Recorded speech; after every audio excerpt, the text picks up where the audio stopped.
When was the last time you failed at something or felt like a failure? And did you do it intentionally? When was the last time you went into something knowing there's a good chance you're going to fail, but you did it anyway? Hi, I'm Nadine from Kickstartology Coaching, and today I want to talk about failure. So we have two laws at Kickstartology Coaching that I love that go hand in hand with this topic. One is collect data, not judgments. And the other is stop being an asshole to yourself. And those two things go hand in hand because often in my personal experience, when I felt like I failed at something, I immediately went into berating myself. I immediately made that lack of success mean something about myself. When we go to collect data, not judgments, what happens is you're just collecting data. There are a number of reasons why whatever you ventured into didn't work out.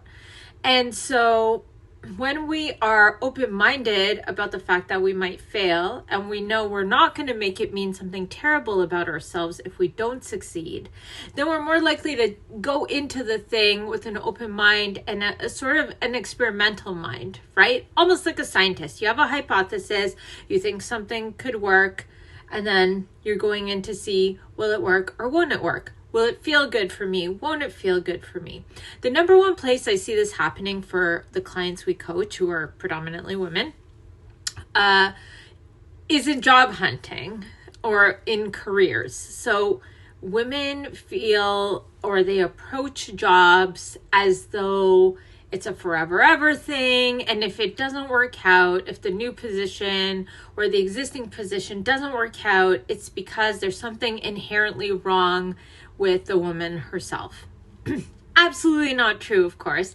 There's a number of reasons why it wouldn't work out. Maybe it doesn't feel right. Maybe it's not the right opportunity for you. Maybe it's not the right environment. Maybe you're meant to do something completely different and you haven't admitted it to yourself. But so often we turn on ourselves. When we get comfortable with putting ourselves in situations where we might fail intentionally, that is where the magic happens. One of the things Stephanie says, for example, is what do you want so badly that you're willing to fail at it a bunch? And if we think of like great success stories in history, there's often a ton of failure. Steve Jobs got fired from Apple before coming back and revolutionizing Apple. J.K. Rowling had Harry Potter turned down as a book countless times. And the greatest success stories in life are about the people that keep going in spite of quote unquote failure. So when we decide that we are not judging things in our life as pass fail, that is when we get to go in with a curious mind and you're more likely to succeed. Where this applies the best is when we're trying to adopt new habits. So often we might say, oh, I need to work out every day perfectly or else it's a fail. And maybe it's more like, hey, I'm going to try to get in 3 workouts this week. What happens if I get in 3 workouts this week? How am I going to feel? And if we approach it with that experimental mindset rather than that pass-fail mindset, we're more likely to keep going.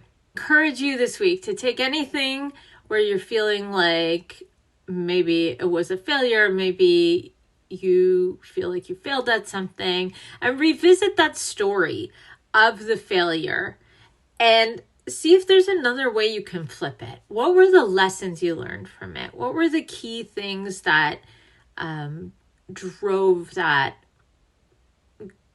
sort of got you to where you are today? What are the key things that got you to where you are today from that experience? Because often in those failures, there are lessons. So one of my favorite quotes is a Nelson Mandela quote, and it's, I win or I learn, I never lose. I love that. I win or I learn, I never lose. So what can you learn from your failures, and how can that encourage you to approach a more curious mindset when it comes to starting something new?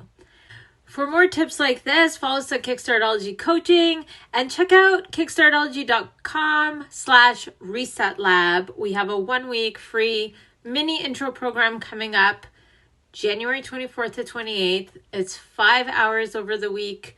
that you can do at your own pace, or you can do with live instruction on Facebook Live. Tickets are free, but you have to register. So go to kickstartology.com/resetlab and come check us out. Bye for now.